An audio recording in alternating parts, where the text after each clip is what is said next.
there of course are several factors there.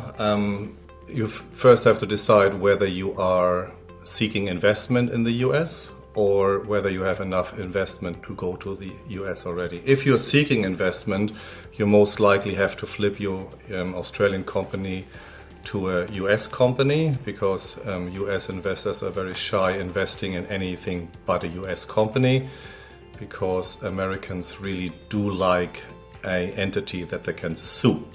So it's all about legal in a way. So you flip your company, that's a 1 week process, and it's a tried and tested method.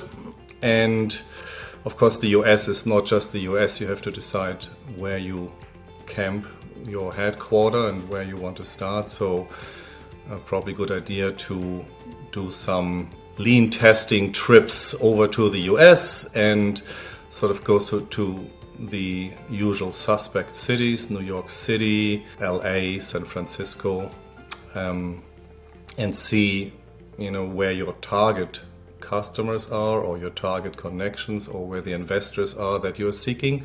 You probably want to go there on a holiday visa first, and just do some heavy networking, plan your trip, see who you know, who knows somebody, go over there, and then from meeting to meeting you sort of find out more about where you want to be and how you want to conduct business over there. We live in the age of remote work, so we have all the tools obviously, and there's enough space in all WeWorks everywhere for you to have a small office. There are some elements there in terms of the difference between the Australian culture and the American culture, and I have the added benefit to have the European lens on that as well. So I can see Australia and the States from a European lens, and I think we are super similar culturally, but there are some small differences. Mainly the tall poppy syndrome in Australia is something that Americans do not understand and do not want to understand at all. They find it very silly.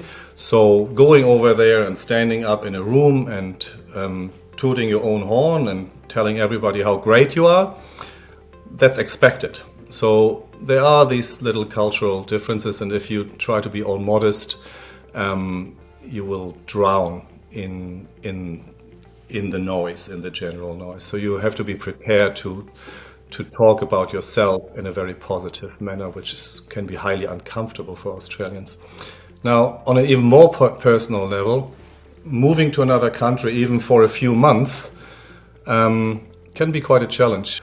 Being away from your loved ones is a very difficult thing, and you don't have that. While you have, on the one hand, probably more freedom and time, you don't have to be home for dinner, sort of thing. But that emotional support system that you have at home, everybody around you is a stranger, and it can be quite challenging. So managing the emotional aspect of moving to another country, I think a lot of people underestimate how much planning should go into that part. We all focus on the business side of things, but having a girlfriend or a wife who doesn't want to move to the States with you for a year can be quite challenging when it comes to making these big decisions. So I talk about overcoming some of these challenges.